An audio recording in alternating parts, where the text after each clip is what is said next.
Hi hello అందరికీ నమస్తే. నేను మీ జర్నలిస్ట్ రవీందర్. ఆంధ్రప్రదేశ్ రాష్ట్ర ఆర్థిక పరిస్థితికి సంబంధించి ఆంధ్రప్రదేశ్ ఆర్థికంగా దివాలా తీసే పరిస్థితికి వచ్చిందని చెప్పి కాగ్ షాకింగ్ రిపోర్ట్ బయటపెట్టడం జరిగింది.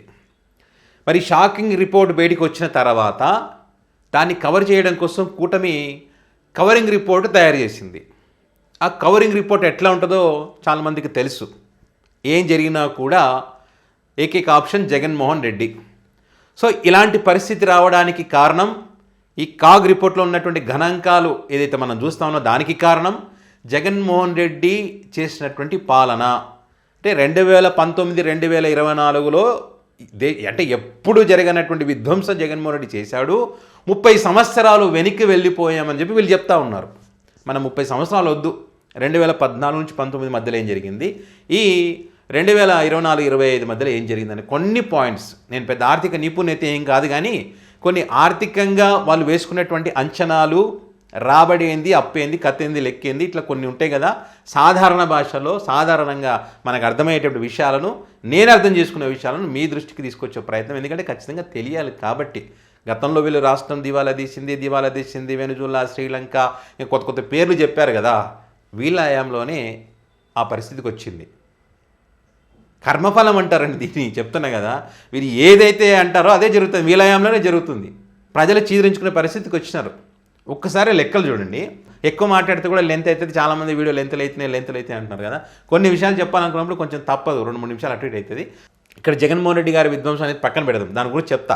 ఇక్కడ ఫస్ట్ కూటమి వేసుకున్నటువంటి అంచనాలు చూడండి. 2025-26 ఆర్థిక సంవత్సరానికి రాబడి ఎంత ఉండాలని వీళ్ళు అంచనా వేసుకున్నారంటే 2.18 లక్షల కోట్లు అంచనా, రాబడి ఎంత ఉండాలని చెప్పి అంచనా వేసుకున్నారు. మంచిదే టార్గెట్ పెట్టుకోవడం, కానీ రీచ్ అవ్వాలి కదా. మరి ఎంత రీచ్ అయ్యారు వీళ్ళంటే 91,000 కోట్లు. అంత మాత్రం వాళ్ళు అనుకున్నది ఎంత, ఇక్కడ రీచ్ అయింది ఎంత, చాలా తక్కువ, అంటే 42% పూర్తి స్థాయిలో రీచ్ కాలేకపోయినారు. మరి ఇది వీళ్ళ వైఫల్యమే కదా. అదేవిధంగా రెవెన్యూ లోటుకు సంబంధించి బడ్జెట్లో ఏటా 33,000 కోట్ల రూపాయలు రెవెన్యూ లోటు ఉంటుందని వాళ్ళు ఒక అంచనా వేసుకున్నారు. మొదటి 6 నెలలకే 46,000 కోట్ల లోటు, మొదటి 6 నెలలకే. అంటే 140% వాళ్ళ అంచనాలకు మించి. మీ వైఫల్యమే కదా ఇది. అండ్ అదేవిధంగా అప్పులకు సంబంధించి కూడా సంవత్సరానికి ఇంత అప్పు చేయాలని ఒక అంచనా పెట్టుకున్నారు. ఎంత పెట్టుకున్నారు? 79,000 కోట్లు సంవత్సరానికి ఇంత అని చెప్పి.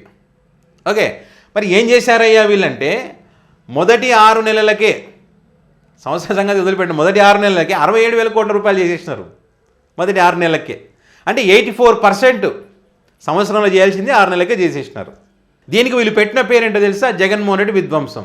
జగన్మోహన్ రెడ్డి అప్పులు చేసిపోయినాడు కాబట్టి ఆ అప్పులకు రీపేమెంట్ కానీ, వడ్డీలు కానీ, వీటితో పాటు జనరల్గా ఉండేటువంటి శాలరీలు కానీ, పింఛన్లు కానీ, ఇవన్నీ చేయాలంటే ఏటా అన్నిటికీ కలుపుకొని లక్షల కోట్లు అప్పు చేసిన పరిస్థితి వచ్చిందని చెప్పి గాడిన పెట్టే ప్రయత్నం చేస్తూ ఉన్నాడని చెప్పి ప్రతి మంగళవారం అప్పులు చేస్తూ ఉన్నారు కదా. దాన్ని అప్పుల సేకరణ అంటున్నారు. జగన్మోహన్ రెడ్డి గారిలో విధ్వంసమైంది వీళ్ళ సేకరణ, ఇట్లా కవర్ చేస్తూ ఉన్నారు. మరి నిజంగానే జగన్మోహన్ రెడ్డి గారి వల్లనే ఇది ఎంత జరుగుతూ ఉందా అన్నది ఒకసారి మనం చూద్దాం. జగన్మోహన్ రెడ్డి గారు ఏటా చేసింది ఎంత అంటే 50,000 కోట్ల నుంచి 60,000 కోట్ల మధ్యలో FRBM నిబంధనల ప్రకారం, ఆ మాత్రం ఆయన నిబంధనల ప్రకారం చేసినారు కాబట్టి ఈ మాత్రం అప్పులు పుట్టినాయి వాళ్ళకి. లేకపోతే వాళ్ళు అన్నట్టు అది చేసినాడు ఇది చేసినాడంటే ఊకనే ఇస్తారా అండి? ఊకనే ఇస్తారా? అప్పులు ఎడబెడతాడా? ఇస్తారా? కొంచెం ఉండాలి కదా. ఇక్కడ చూడండి, 2019 వరకు బాబు గారు దిగిపోయే నాటికి దగ్గరగా 4 లక్షల కోట్ల రూపాయలు అప్పు. అప్పటి వరకు జగన్ గారు దిగిపోయే నాటికి 7 లక్షల కోట్ల అప్పు ఉన్నటువంటి లెక్కల ప్రకారం. ఓకే, అంటే వీళ్ళు దీన్ని 7 లక్షల కోట్లను 14 లక్షల కోట్లు చేసినారు, 13 చేసినారు, 10 చేసినారు, 9 చేసినారు. అసలైన వాస్తవం ఏంటన్నది పయ్యావుల కేశవ్ గారు అసెంబ్లీ సాక్షిగా చెప్పినారు. ఎంతసేపు 7 లక్షల కోట్లు అంటారు కానీ మరి దీని సంగతి ఏంది? 2019లో చంద్రబాబు గారు అప్పుల సంగతి ఏంది? అది చెప్పరు. మొత్తం జగనే చేశారని చెప్తారు. అది చేశారు కాబట్టి ఈరోజు మాకు ఇబ్బందులు అని చెప్తారు వాళ్ళు. ఓకే, ఇందులో 7 లక్షల కోట్లలో చంద్రబాబు గారు తీసేస్తే మిగిలిన దాంట్లో జగన్మోహన్ రెడ్డి గారు తను ఏదైతే నవరత్నాలు అనేటువంటి హామీలు ఇచ్చారో అద్భుతంగా చేశారు, కాదనలేని పరిస్థితి. ఎందుకంటే కూటమి సైతం, చంద్రబాబు సైతం అందరూ ఇదే ఒప్పుకున్నారు. పప్పులు వెళ్ళలాగా మంచేస్తున్నాడు, బటన్ నొక్కుతా ఉన్నాడు, అది నొక్కుతున్నాడు, ఏమంటారు వాళ్ళని సోమరిపోతులని చేస్తూ ఉన్నారు అన్న వీళ్ళు చివరికి అవే పథకాలు అమలు చేస్తామని ఎలక్షన్లో మేనిఫెస్టోలు పెట్టుకున్నారు. వాళ్ళు ఒప్పుకున్నట్టే కదా. జగన్ ఇచ్చినది ఏది కూడా ఆగదు అని చెప్పి ఎలక్షన్ టైంలో వాళ్ళు చెప్పినటువంటి వీడియోలు ఆడియోలు అన్నీ ఉన్నాయి, జగన్ గారు చేశారు అని. వైసీపీ కూడా చాలా స్ట్రాంగ్గా కాన్ఫిడెంట్గా ఏ ప్లేస్ అయినా ఏ టైం అయినా మేము మా అప్పులకు సంబంధించి మేము చేసినటువంటి అభివృద్ధికి సంబంధించి మేము చాలా క్లియర్గా లెక్కలు చెప్పడానికి మేము సిద్ధంగా ఉన్నాము. మీరు 2019 ఆ టైంలో మీ దానికి మీరు చెప్పగలరా? పోనీ అన్ని లక్షల కోట్ల అప్పు చేస్తే అప్పుడు ఏమైనా హామీలు ఏమైనా అమలు చేశారా? చేసి ఉంటే రుణమాఫీ ఎందుకు ఆపేస్తారండి? రుణమాఫీ సగంలోనే చేస్తా నమ్మించి మోసం చేయలేదా?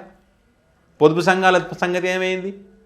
లాస్ట్లో పసుపు కుంకుమని హడావిడి చేస్తుంది, లాస్ట్లో నిరుద్యోగ భృతిని హడావిడి చేస్తుంది ఓట్ల కోసం, లాస్ట్లో జగన్ పింఛన్ పెంచుతాను జరిగి పింఛన్ పెంచి హడావిడి చేస్తుంది. అంతకు తప్ప చేసింది ఏమైనా ఉందా? ఏమీ లేదు. ఓకే, మరి మీరు ఏం చేయకుండా అంత అప్పు చేస్తే జగన్మోహన్ రెడ్డి అధికారంలోకి వచ్చిన తర్వాత మీరు చేసిన అప్పులకు జగన్మోహన్ రెడ్డి కూడా కట్టాడు కదా, మరి దాని సంగతి ఎందుకు చెప్పరు? ఇక్కడ జగన్ గారు చేసినందుకే మేము ఇంత భరిస్తూ ఉంటారు, మరి ఆ సంగతి ఎవరు మాట్లాడతారు?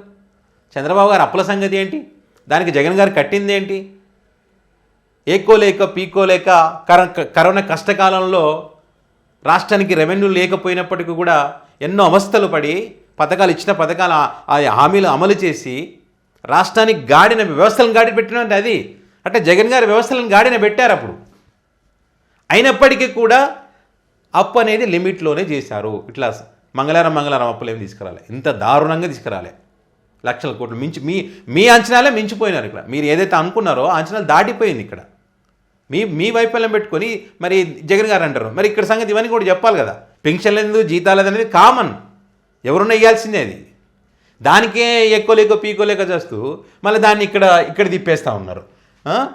అండ్ అదేవిధంగా 2023-24 సంవత్సరానికి సంబంధించి రాష్ట్ర రాబడి 1.73 లక్షల కోట్ల రూపాయలు గతంతో కంపేర్ చేస్తే, అంటే ఇక్కడ వాళ్ళు అనుకున్న అంచనాలు 10% వృద్ధి చెందింది.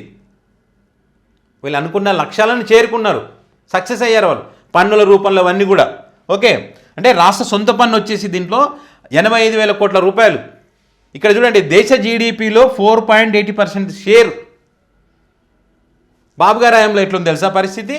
2025-26 సంవత్సరానికి సంబంధించి రాబడి 1.05 లక్షల కోట్లు, రాష్ట్ర సొంత పన్ను వచ్చేసి 2.75%, దేశ జీడిపిలో 4.45% మైనస్, తగ్గింది, తగ్గింది.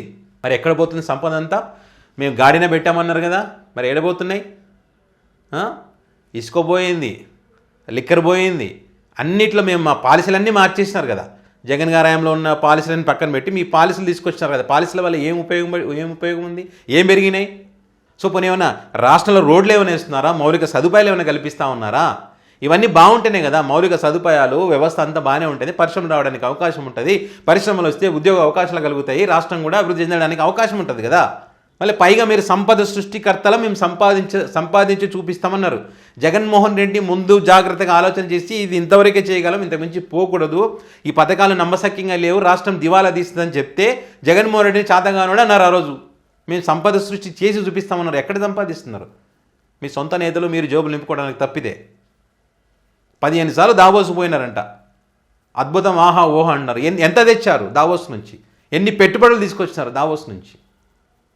ఎన్నిసార్లు పోయినావు అనేది ముఖ్యం కాదు, ఎన్ని పెట్టుబడులు వచ్చాయనేది ముఖ్యం. సలిగిపోయినాము, ఆ డిగ్రీ ఈ డిగ్రీ, ఆ ఎలివేషన్లు ఎవరికి కావాలి? ఎలివేషన్లు పేదోడి కడుపు నిండుతుందా మీ ఎలివేషన్ ఇస్తే? ఒప్పందాల గురించి చెప్పండి, ఒప్పందం ఇన్ని చేసుకున్నారో చూపేయండి, ఇన్ని ఉద్యోగాలు రాబోతున్నాయని చెప్పండి. అంతేగాని పనికి మళ్ళీ ఎలివేషన్ తెచ్చుకుంటే పని పాట లేకుండా దాన్ని మళ్ళీ ఇట్లా ఈ రకమైన వాస్తవ పరిస్థితులు పెట్టుకొని దాన్ని కవర్ చేస్తూ పాత వాళ్ళ మీదకి నెట్టాడు, పాత ప్రభుత్వాల మీదకి మీ చేతగంతనం వల్ల. 3 కలిసి పోటీ చేశారు, కేంద్రంలో కూడా మీరే ఉన్నారు. రాష్ట్రానికి ఏది కావాలని అది తీసుకురావచ్చు, కానీ ఏది తీసుకురావట్లేదు. రాష్ట్రం నుంచి వేరే రాష్ట్రాలకు పోతున్నా కూడా అడిగే దిక్కు లేదు. అన్నిటిని మళ్ళీ ఇంకా జగనే ముఖ్యమంత్రి అనుకుంటున్నట్టు వీళ్ళు, ప్రతిదానికి జగన్ జగన్ జగన్ జగన్ అని. సో ఆంధ్రప్రదేశ్ ప్రజలకైతే ఎన్నికల నాటికి రావాల్సిన క్లారిటీ ఈ 2 సంవత్సరాలనే వచ్చేసింది. క్లియర్ పిక్చర్ అర్థమైంది, ఏమీ లేదు, ఏమీ జరగదు అని. ఇట్లా చాలా ఉన్నాయి చెప్పుకుంటూ పోతే. సో మరి దీనికి సంబంధించి మీ అభిప్రాయాన్ని కామెంట్ రూపంలో పెట్టగలరు. Thank you.